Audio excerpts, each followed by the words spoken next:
Hey everybody, and welcome to Jamflix and Chill. I'm Dieting Hippo, and we've got today with us Wazzit, Hello. Will, aka, Hi. and Xibanya. Hello there. And I got it right this time. Sorry for cutting you off. Yes, I'm also known as Ultigonio on SA. Yes. So, first game we're going to be showing off today is Tamale Drive by Wazzit here. It's a pretty fun little kind of game and Wario game.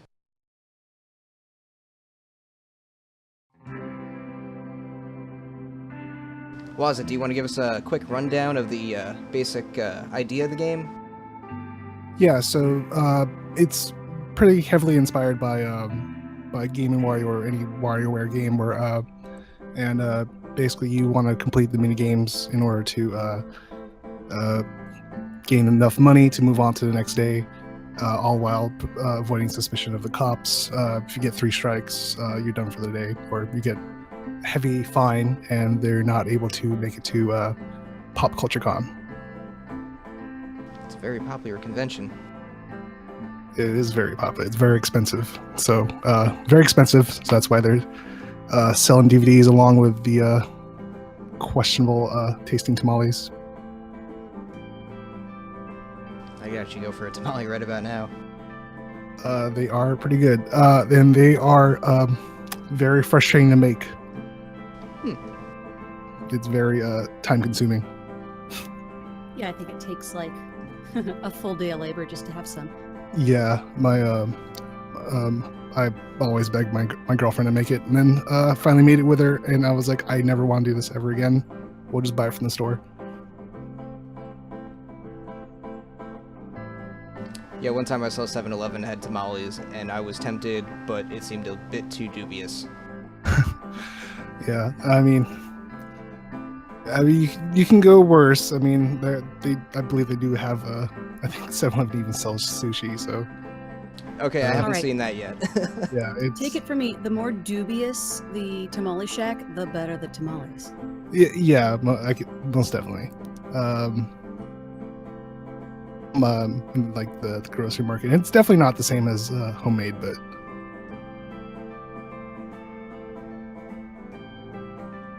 Yeah, around here they've got for all the street taco trucks, they've got all the health inspections up. And the general rule of thumb is the more health inspection violations, the better it is. sounds about right. Oh, this is going to be really interesting talking and playing this and doing the Right. mini games while watching for the cops. But I think Yeah. I can do it. I can well, I don't want to tell you when they're on the screen, but yeah. So I the- will totally take cheating. I don't mind second time around. there's a cop coming. Crap. Just tamales, sir. Go away. Yeah.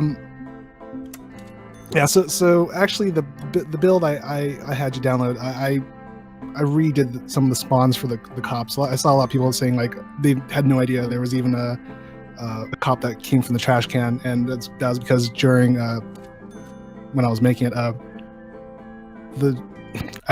it was poorly done. I just had the spawns at random, and then so I went back and kind of redid some of the spawning, so it spawns. It'll take a while till it spawns again. Oh, right on.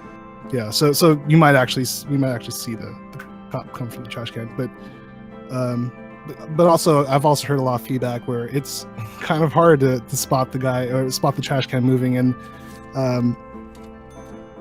I try to make it obvious with the audio cues, but it's definitely been a learning experience where especially I've had people I've sat down and watched people play the game, and it's kind of an eye opener of what it might make sense to me while I'm making it, and when I play it, I'll burn through it.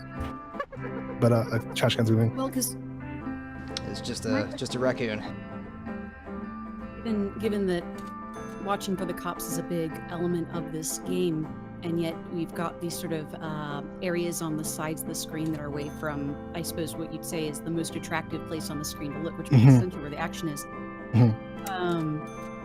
I guess one thing to think about with game design is how can you make the thing that the player needs Oh to god, this Ganondorf ad. Sorry. I'm happy at all the games that had the FBI logo, but how can you make the thing that's the most fun to do also what the player needs to do to win? Right. Yeah. Sorry, going back to the Ganon thing. We actually, before I uploaded on itch, I work, so it's not blatant Ganondorf, and there was another one that was I think the Green Goblin. I think that ad right there was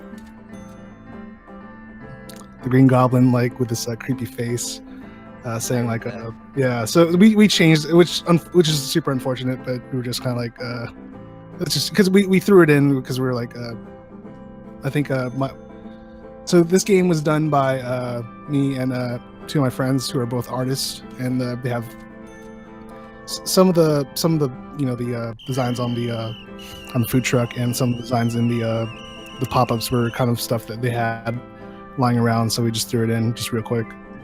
Yeah, no, I definitely like a lot of the stickers that are on the truck. Yeah.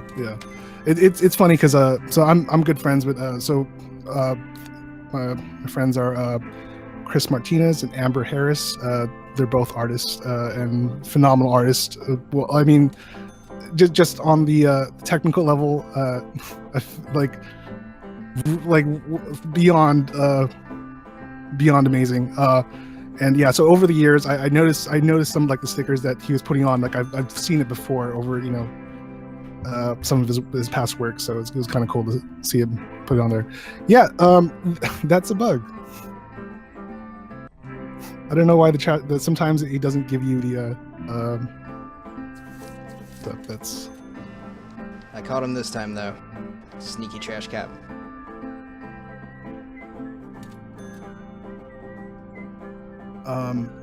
But yeah. So sorry to go back.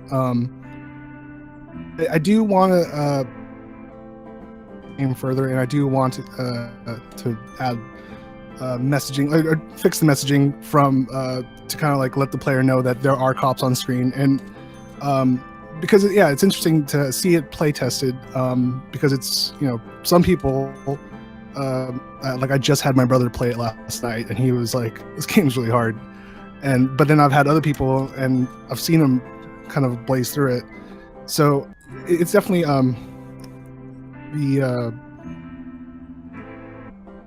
when the cops are on screen or when they're coming, and I was thinking that if the way to fix that is to, or at least to address it, is maybe have like two different difficulties, like an easy or like a normal mode, which has all the indicators that hey, there's a cop coming on screen, and when you can flip the sign back and forth, or when's the best time. And then maybe the harder mode is it doesn't really give you that many indicators. Crap. Yeah, when I was going through on my first run, I actually kind of saw all the hazards in kind of a progression way. So like the first day, I was only seeing the street cop. I see. And then the second day, I saw a street cop in the car, and then a raccoon popped out of the trash can. And then finally, the last day, cops were coming out of everywhere. Right. So I actually thought that was the actual way it works. I think that was a happy accident, or a happy accident of the random generator, or the randomness. Yeah. In the code. Yeah, that's actually a good idea. I think looking back at it, that's definitely something I want to do. Whereas I think my was telling me that maybe there shouldn't be the trash can guy or the trash can cop on the first day, and then it should ramp up to day 3. It's a good idea. Yeah, cool. Good job. Thank you. Now we've got lodging. No, wait, no, this is parking. Yeah. Yeah. And just as some history, it's actually Chris, Amber, and I, we've all been to Comic-Con together for multiple years, and So it's kind of it's kind of fun to make it about it, or have that as a subject matter, because we all have our gripes about the pricing for parking, lodging, and tickets or badges. Oh yeah, no, it's the same thing with PAX up here. If you can even get passes, they're still pretty expensive. Yeah, I went to PAX East one year. That was pretty cool. But I'm from the LA area, so that was kind of like a crazy trip. So, Oh, no doubt, cross country. yeah, it was real cool. But I actually really want to make it up to PAX in Seattle for a while, but Yeah, if you ever get the chance, I highly recommend it, but you usually have to get passes, within like the first hour of them being available. oh well.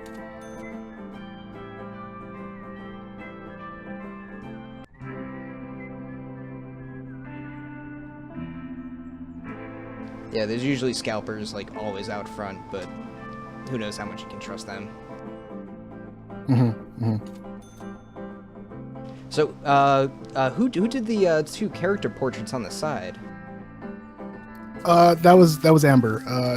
Yeah, so she actually, it's kind of her forte. So she kind of does a lot of that kind of style of art. She does right now she's like freelances and does commissions, but that's her work. Nice.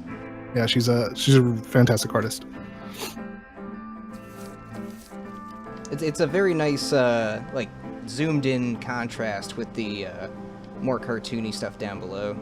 Yeah, so when we were kind of designing it, like it was, because it was like we had like 3 weeks, I didn't want to tell her make the same quality of the portraits as the people down below, just so we were even talking about like even more abstract versions of them, but what she came up with the characters down below was they look really good. No, it looks very good. It's Yeah, a very nice crowd.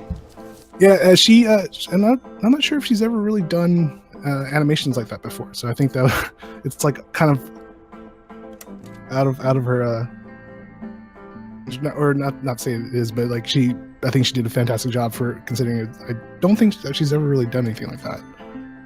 So Yeah, the amount of art just for this, like done within the 3 weeks for the jam, I've got to say is very impressive. yeah, they did a really good job. For a good maybe like the first week or so, I had a lot of my temporary art, and it's pretty bad.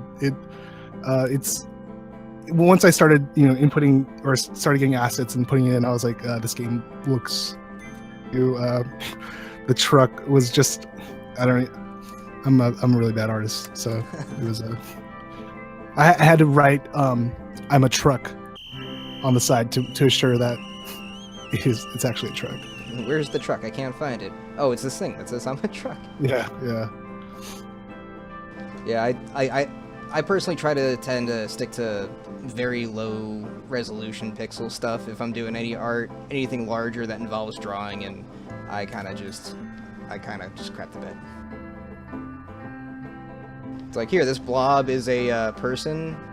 Here's a car. This is a cloud. This is another cloud. They're all clouds. That's all I can draw.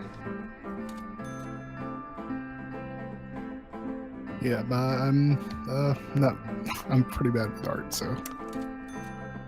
And yeah. Was there anything that you wanted to get into the game that didn't quite make it in? Definitely, I wanted to. We had, of course, when we first started doing the design, we had maybe like 2 pages of like minigame ideas,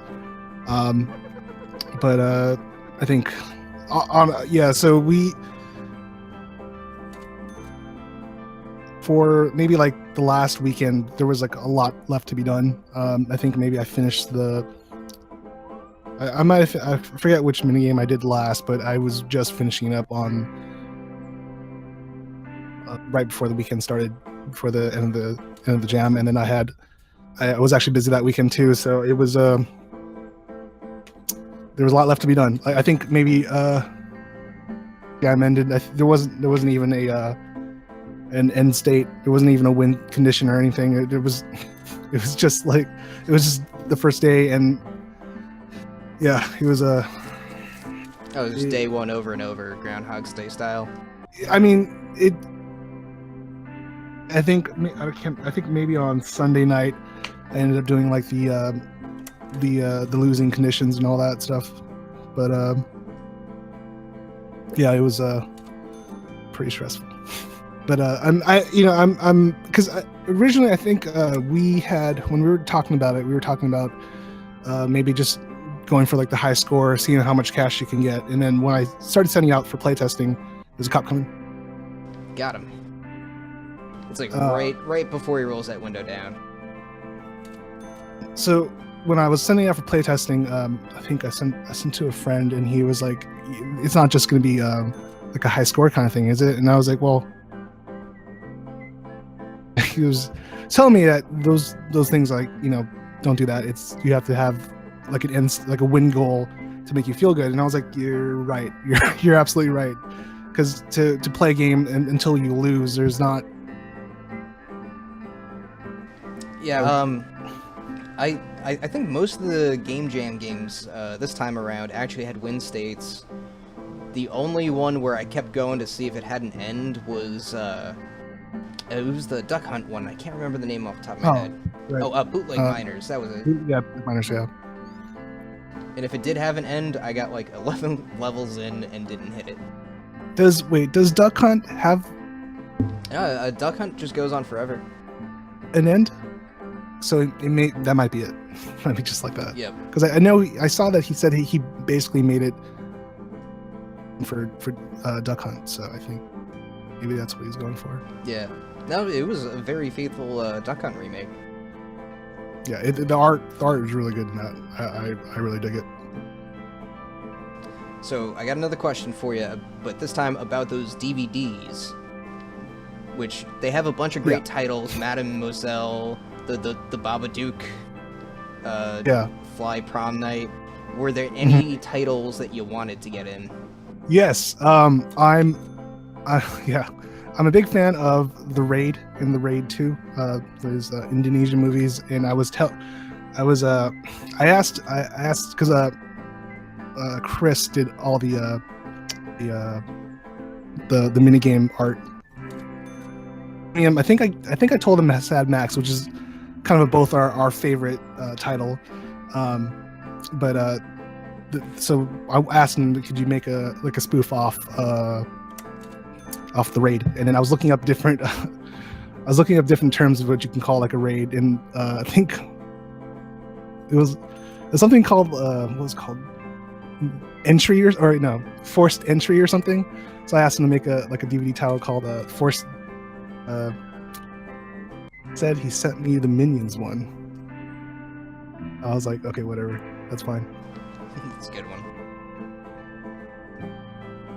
I can see maybe like the maid. It's just a maid with like 2 assault rifles.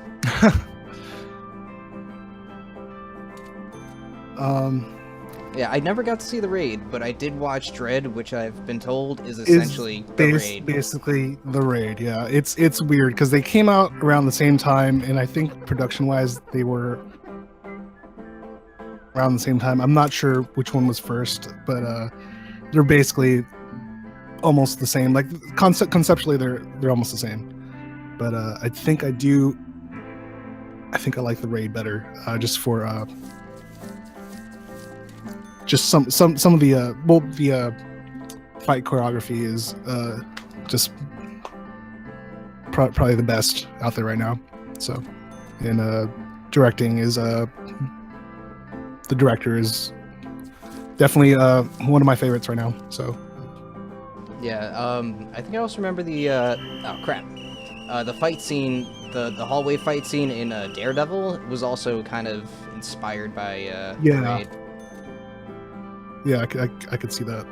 There's definitely see that being inspired by it. Nice. Ain't gonna get me a popo. Yeah, so that's the other thing with this cop at the light just waiting. The messaging of when that you can flip it back is, it's not very good. I definitely, it's something I want to improve because it happens to me too. Like Oh yeah. The cop, I'm sorry, the window rolls up and I'm still waiting for the cop to leave, but some type of symbol or icon on screen that it's safe to flip back the keyboard or flip back the menus. What's determining the length of the day? Is that timed, or is that by how many mini games you complete?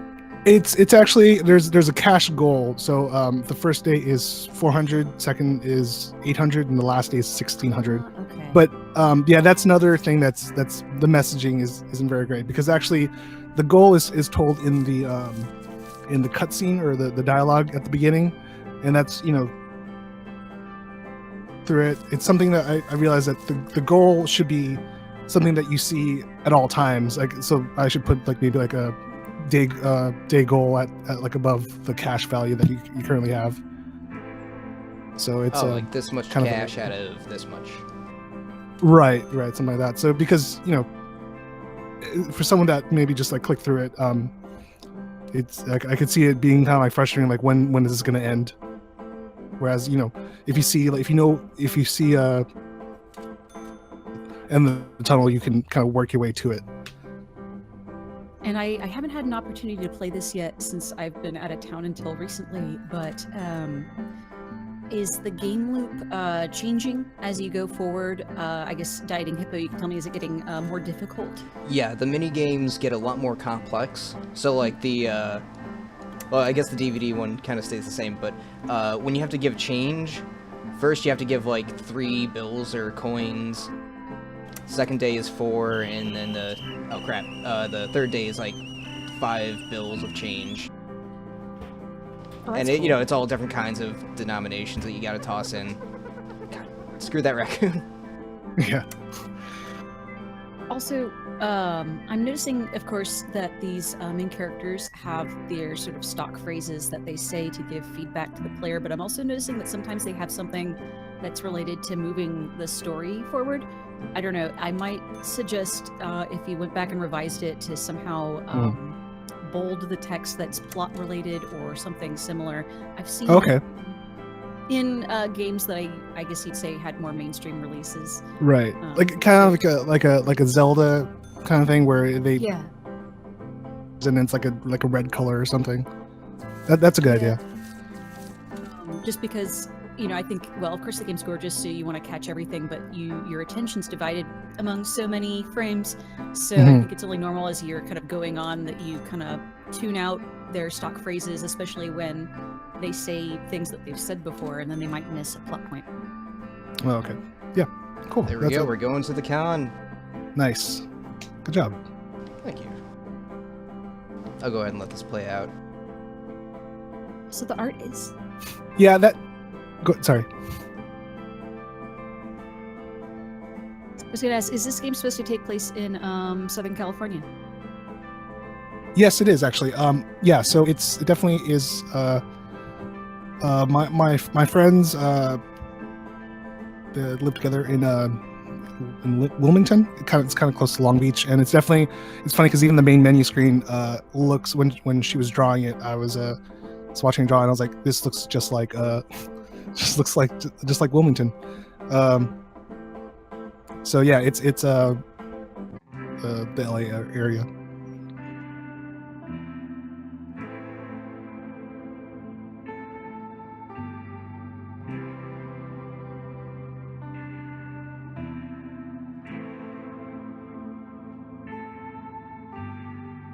That is a great band name there. Oh, thank you. Cute. Yeah, it's I mean, a little pretentious. After it's been like 10 years since we came up with the name, but it's actually an I Love Lucy reference. So No way. yeah, it was one of the episodes. She puts together like a Wednesday afternoon fine arts league or something. But yeah. And we're primarily we're a post-rock band, so just like all instrumental and mostly ambient. But the idea for the music was our artist Chris wanted something kind of ska-ish, and then I went to my band and I was like, look, can we write something ska influenced?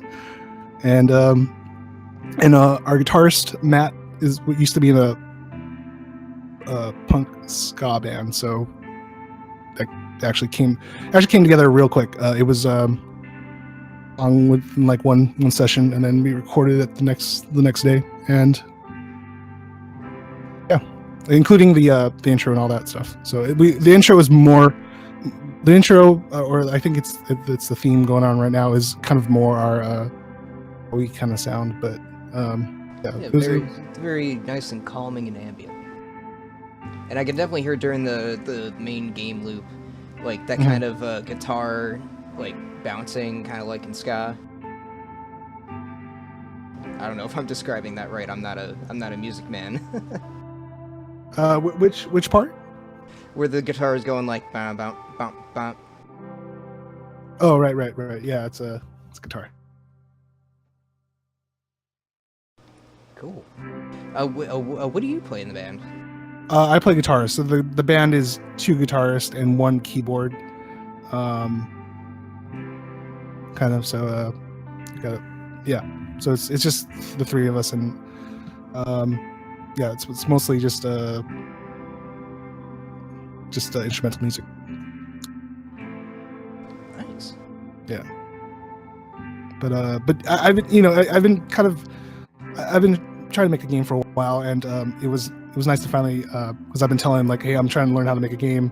You know, if I come up with something, or if I have something, I want us to write something, and it was great to finally like have something to write to, and it turned out really good. I mean it might be even something that we were like joking around, like, oh, we should maybe like play it in our set or something. So that would actually be neat. Have it on a projector while you guys are playing right behind you. Yeah, we typically when we do shows, or well, it's been a while, but we do have we do play like old black and white movies. You got the Tamale Drive EP to release. I would probably get that on vinyl. Yeah, no, the whole game, everything, like the art, gameplay, and music all fits together very well. It's very cohesive, and that's possibly one of the best things you can do with a game. Cool, thank you. It was it was a lot of fun. A little stressful, but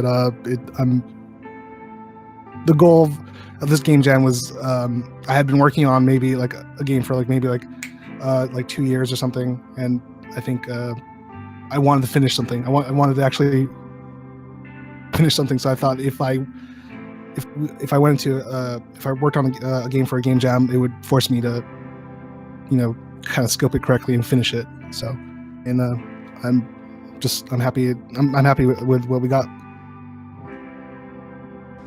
Very nice.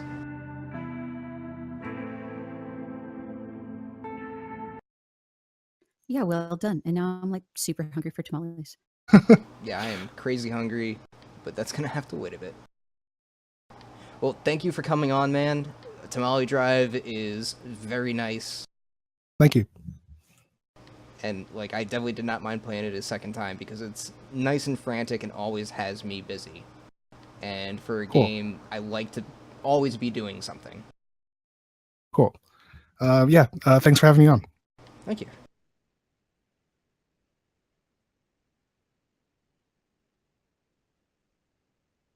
All right. Next up, we're gonna have Ultigonio, aka Will, and Blastron for Punch Fight 7: Boot to the Head. Hello. Hi. I sure hope you can hear me because we are doing this live. No mic check. Just got home from work. You actually are coming in perfectly fine. I can hear you. Perfect. Thank goodness for that. Oh yeah.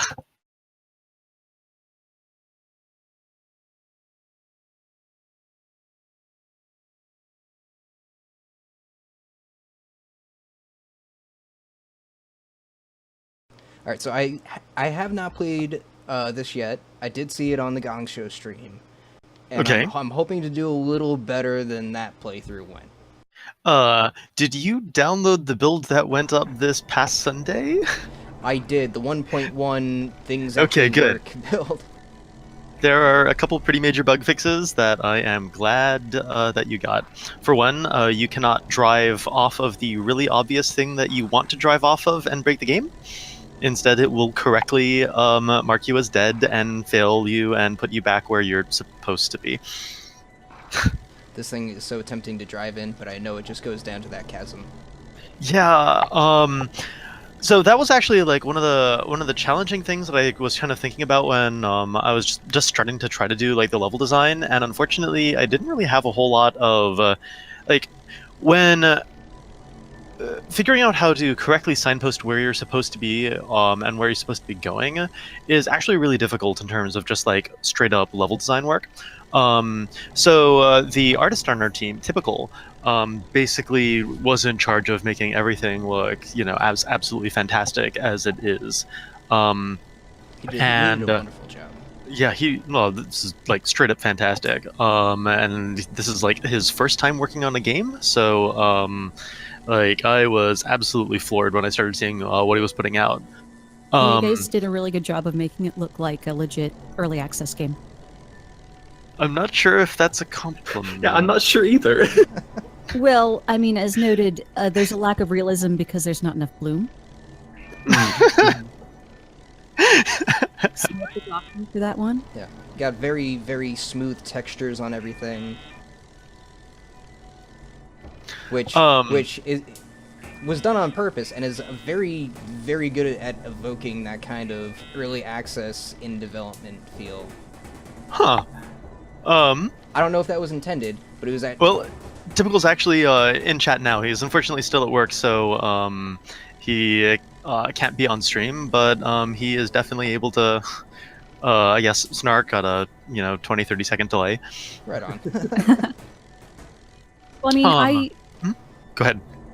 Well, I enjoy base building games and I enjoy games in space, so I have seen a lot of games like this in early access or with this aesthetic. So I'm surprised that you're surprised by my. I don't know. So the early access line actually came in relatively late in the process. We knew that it was going to be this was going to be a bootlegged game, but we didn't really know until I think literally Sunday before the deadline. Who was going to have made the game, what level of polish it was supposed to be, and then Typical had a pass over the script, and then Ultigonio and I had another pass over it, and then we settled on this early access thing a little bit late. We wanted one petulant developer, as opposed to just kind of a really kind of bland, generic anti-piracy message sort of thing. We wanted one dude who had I guess a lot of skin in the game, the whole first game effort trying to make money off of a concept that was not particularly well finished. It kind of came together at the very end. The art style was very deliberate. The physics are not deliberate. I mean, as far as writing goes, that seems like a really strong way to build an antagonist because, well, they've certainly got a motivation to be fucking with you. Yeah. But the art style, Typical actually is a professional 2D animator. He actually works on Rick and Morty, so he's got a lot of really solid strength when it comes to defining things in color and large flat blocks of tone and working with things like that. So he decided pretty quickly that he wanted to do something in that art style, and we ran with it, and he made it look fantastic. See, this really reminds me of I don't know, a Valve game from a few years ago. Like Portal. Yeah, or from that era. I think it was called Pothole 2. Pothole 2, yeah. The color palette that y'all have. Yeah, the stark white red kind of color palette. It's a lovely look for sure. And of course, the button puzzles and blocks and all that, they kind of help to fill in the theme. No. I don't think you're gonna have enough. Did you? Okay, good. The stream froze on my end. The game did not freeze. I had a little moment There of we go. terror right there.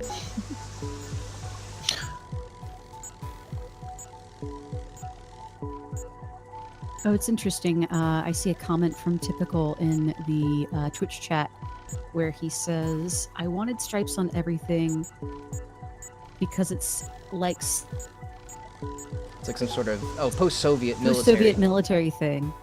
Which is interesting because, Mars River is so, I guess, associated with Americana or something, but I like the aesthetic a lot.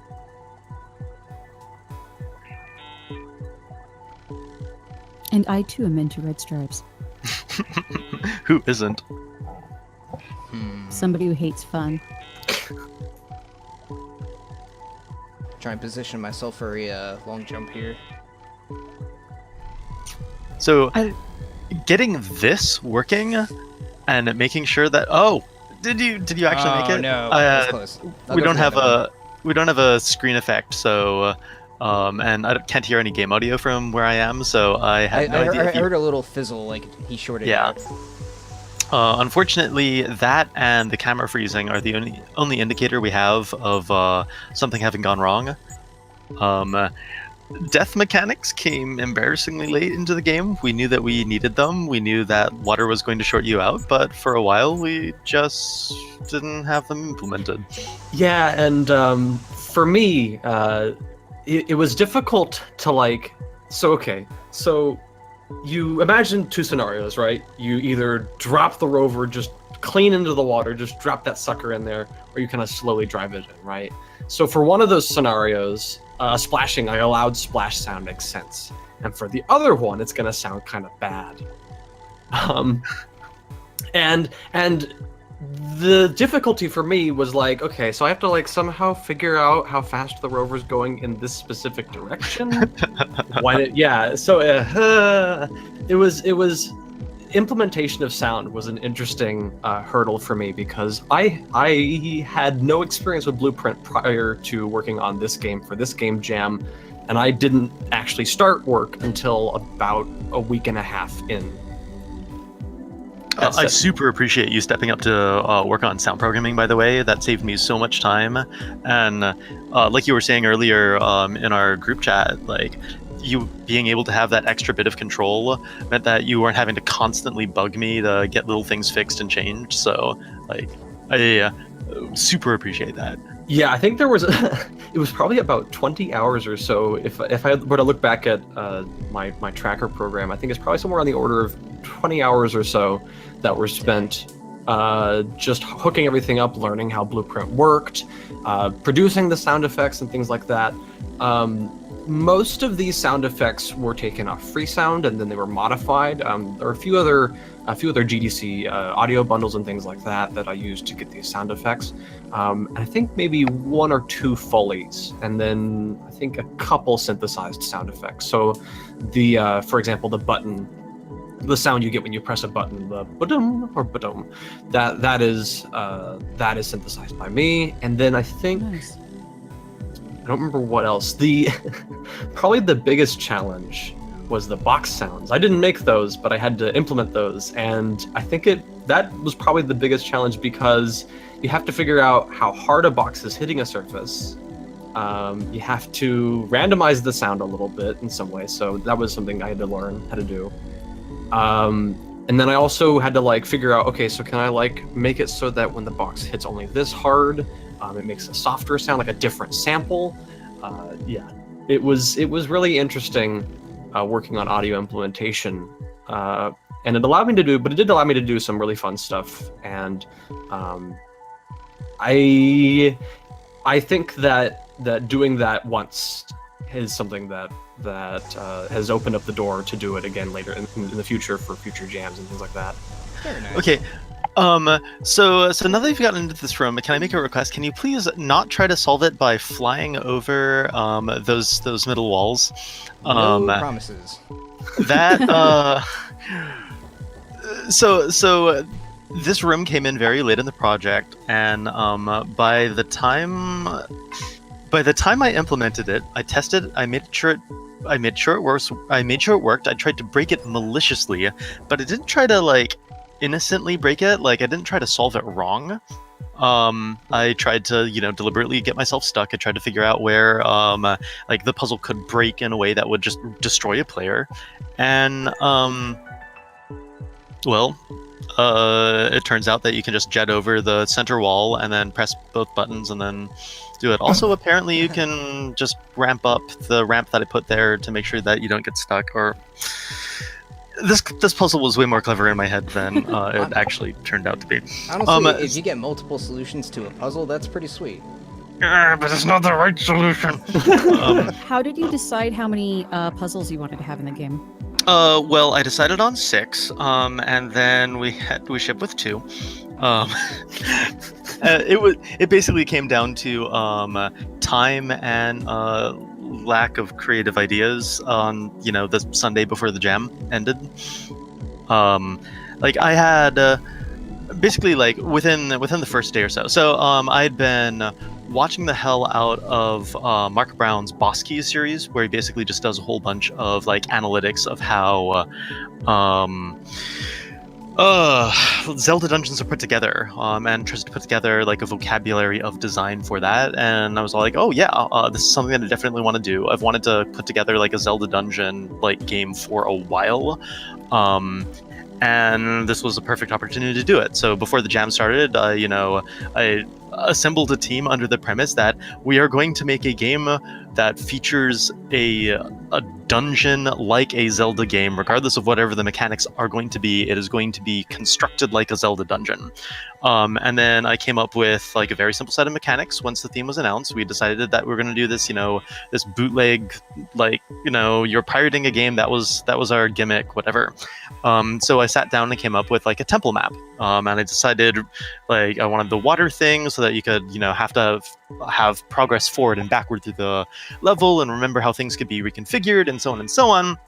And then I started like trying to gray box things out, and then I realized that it was massively difficult to actually come up with a fun puzzle. And yeah, Is that a hole?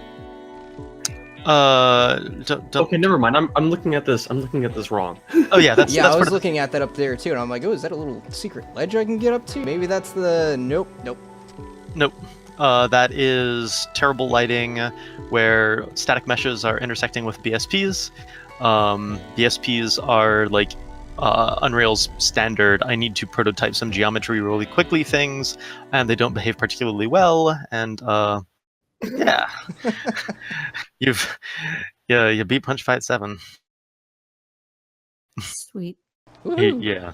I'm gonna go ahead and relaunch that so I can just drive around a bit more and admire all the art. It's supposed to end that way? Yeah. Which that is the funniest way that we could think of to end the game at the end. The original plan was to have credits roll, and so this was before we decided on the early access thing, where like we'd have like this sarcastic narrator basically just rambling at you through like a 2-minute long credit scene about how these are all the people who we can no longer afford to employ because you and people like you refuse to actually pay for our games. You monster.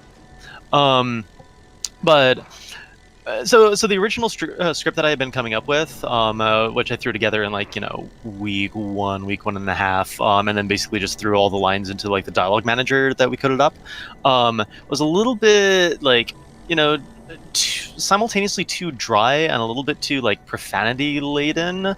So Typical had a pass over it, and he came up with an early access thing and said that he wanted to kind of like strip down a whole lot of the profanity, because like he didn't want, like he felt it was too, I don't remember the reasoning he used. Basically, but it said it lacked the punch. I think. yeah, it lacked punch. Tasteful swearing. So we pulled it all out. We rewrote it, made the writing feel a little more personal, and then At the end, I was trying to come up with the end, and then like I didn't want to make a credits screen. Like it was the day before the jam was ending. Like I didn't want to make a credits screen. I didn't have the time to do it. And I was like, can we just quit the desktop? Can I have like, can I make this PG-13 instead of PG? Can I have my one use of the F-bomb? And because we had like deliberately refrained from swearing anywhere else in the script, just being able to say "fuck you" at the end and then crash the desktop, that was the punch that we needed. We wouldn't have been able to do that without if we had been insisting on swearing everywhere else. It was good. It was a good idea. Thank you, Typical. I've got a question for Will. So I was really interested in what you were saying about implementing audio. Were you using any kind of middleware for that, like Wise or Fmod? No, because I don't know how to use Wise or Fmod. Oh shit. So that was interesting. I had to learn Blueprint, basically just learn Blueprint from zero. I have previous coding experience, but that previous coding experience is Game Maker's built-in language. So, I say it's funny, it sounds funny, but in spite of that probably was the push that experience was probably the push I needed to be able to understand a lot of the things going into that, because you need to kind of have like a brain for coding in order to think to look for certain things. Like, oh, this is understanding that the existence of a Boolean, the existence of a float value, things like that. Makes sense. So you would love Fmod though, because you were talking about how you needed to randomize the box events, and that's something you can do really easily with that kind of middleware. Oh yeah, I am sure that either Wise or Fmod would have made certain parts really easy. I know that Wise in particular handles some things like, for example, what are you doing? I was trying to see into this little nook over here. There's no funny If you got stuck, you deserve it. I nooked myself over. So, I know that one thing that Wise does quite well is like sectioned pieces. Like, for example, you want to have like 4 bars of this, and you want them to transition into 4 bars of this for music.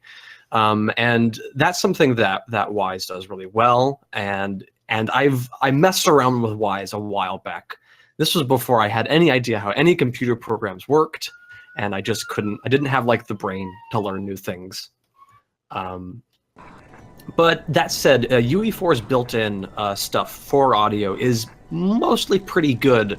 There are some things that are quite nice. So, for example, for the randomized box sound effects, there are things in UE4 called cues, and cues are these like little bodies of audio that can contain multiple sound files. And for example, in a queue, you can have a random event, and the random event will pick one of whatever number of sound effects that you have in the file, and it will play them when that queue is called.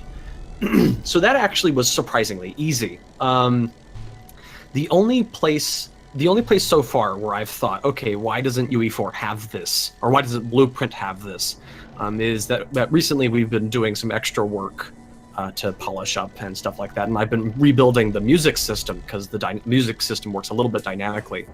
I've been rebuilding that, and one thing that I kind of sorely missed, even though I managed to replace it pretty quickly, was that you can't, in UE4's blueprints, you cannot find the position, like the position that, let's see, how am I trying to say it?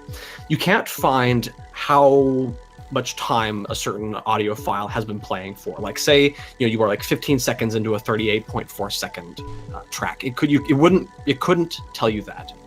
Oh, dang. But there are ways around that, and I figured those out, so it's all good. I guess you could start like your own timer alongside the audio file itself. Get off though. Basically, okay, so in this game, there is one single audio track. There's basically one single audio track. For this iteration that you're playing right now, there are 4 audio tracks that are playing all at once, and you can only hear a few of them at a time. maybe even just one of them at a time. So, for example, you're in the main shaft. You can hear track C, which is the track that plays only in the main shaft, and track B, which plays in the indoor areas and the main shaft.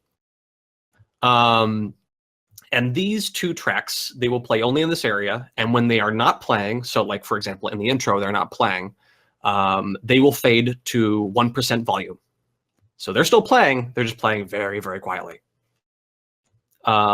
And Sorry, the game is paused because Typical put some concept art in the chat, and I'm gonna toss it up on stream.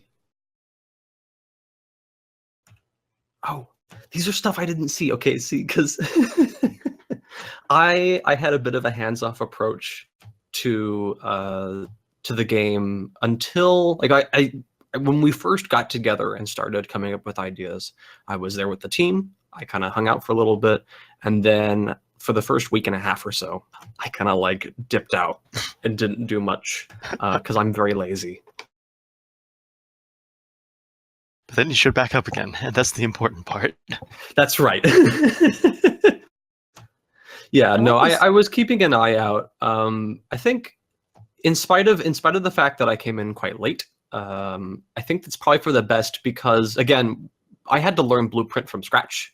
And the very first sound effect that I implemented when I hopped in was, I think, the sound for the buttons getting pressed. So that was probably necessary that that I waited as long as I did, because that was an easy kind of like simple thing to like get an introduction into what Blueprint is like. If I had to start with the sounds that I worked on for the rover, that would have been a lot more difficult, because there are a bunch of different concepts like variable declaration and tick events and stuff like that that I didn't quite understand, and I had to slowly kind of work my way into as I worked on the sound for this game.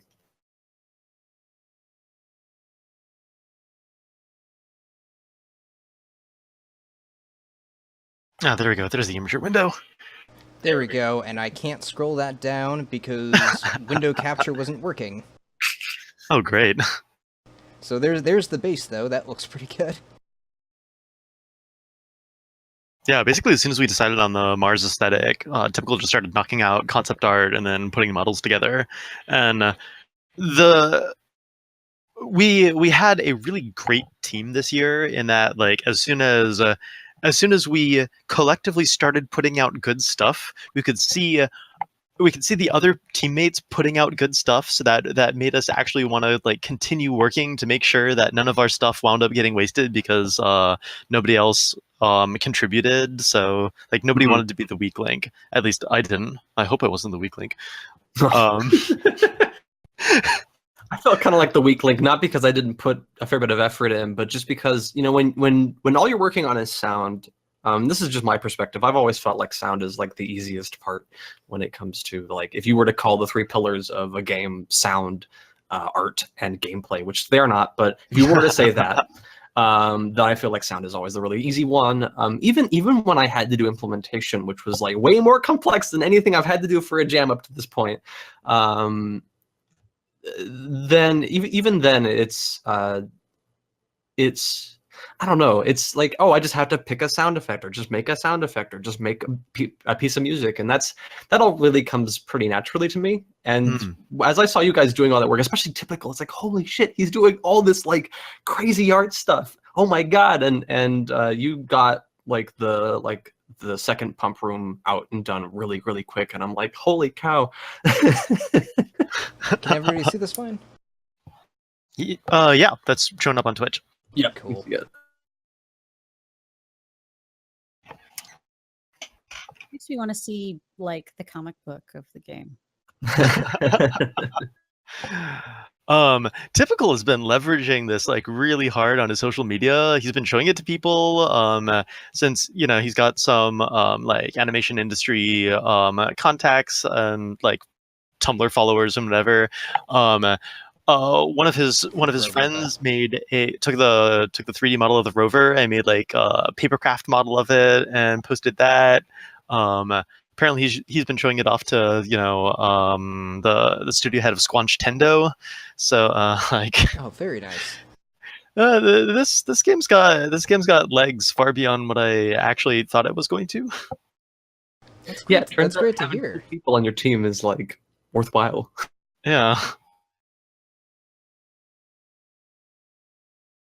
But it's been kind of motivating too. I Yeah, know really. that for a lot of game jam games, and usually like I'm not the first person to put work forward. I want to wait and see if my teammates want to do work as well. It's very typical that if you work on a game jam game, I've seen a few teams say, okay, we've made this game, kind of want to do more with it. And then they don't do anything more with it, and it's easy to understand. Like once you finish this game, you're like, this that's done. It's yes, I know, typical. I said your name in the sentence. It's very easy to just drop the project and not look back, because it's you finished the game jam. You've finished the project. There's nothing more to it. But seeing the attention it's gotten, seeing kind of the excitement that Typical has had, and as well as Blastron, has been fairly motivating. And it's been the first jam game that I've actually gone back into and added stuff to. So that's been cool. Yeah, I've got a growing to-do list of like code things that need to get added. I was like halfway through writing like an actual water shader so that the water would like move and ripple, and then I pulled that at the last minute because it wasn't looking good, and I had an actual game to ship. The rover actually has an arm. Typical's got animations that I can play to extend and retract the arm, and then I can make it point at things. That never got wired together because of time constraints. And then also based on everyone's feedback so far, like when you are like in the air, I already, if you're like partially upside down, I already flipped the rover back over vertically. But a lot of people have requested aerial control, like being able to, like when you move the camera to face something, if the rover could also start facing in that direction. That's something that's very, very easy for me to do. So I might as well just add that. Like I've got, I think, 9 things on my to-do list right now, and I've got a long plane ride coming up with, and I'm just gonna like blitz through as many of those as I can. So Very nice.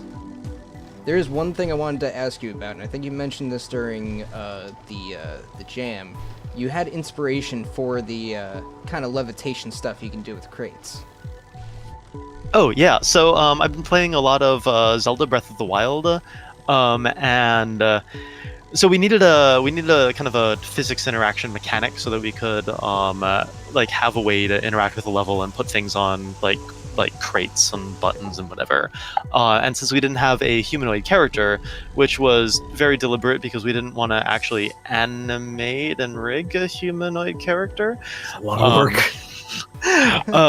We needed some way to pick up crates, so like some sort of levitating thing was kind of like the answer there. And if we were going to have some sort of like technological lifting of crates or whatever, like might as well model it after the Magnesis rune in Breath of the Wild, which is basically exactly what we have, where you can hover over a thing and pick it up, and it uses a kind of control system that like you set a target point and then a target rotation, and then it'll interpolate over time and manage. Oh yeah, you can do that from over there, can't you? Yep. You can also, by the way, just change the water level and just immediately leave. You don't actually have to go down into the rest of the room. Yeah, so when I decided that we were gonna have this like pick up and move things around mechanic, then like since I was just playing a game that had a really good pick up and move things around mechanic, I might as well just straight up wholesale steal it. It's And game why jam. not? You gotta get it done quick.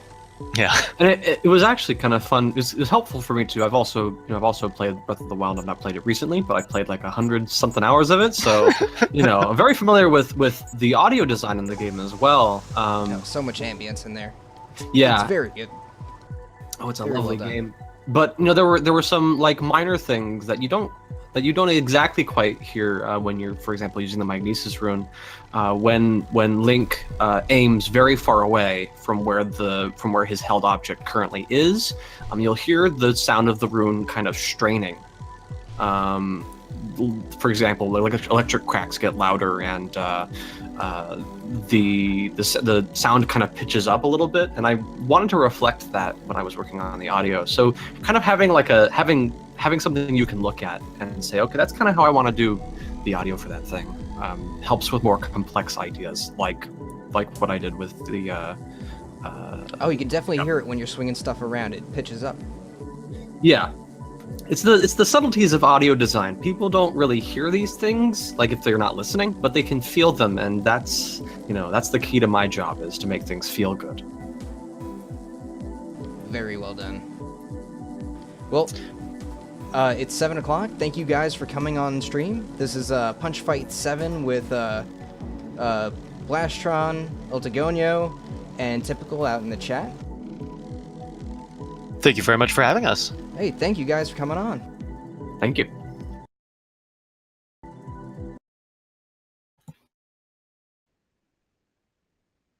All right, and that's the end of the stream. Thank you everybody for watching. Thank you, Xibanya, for coming on and talking as well. Oh, always a pleasure. All right, and I hope everybody catches us tomorrow at 6 p.m. PST. All right, thank you very much, and have a good night. Toodles.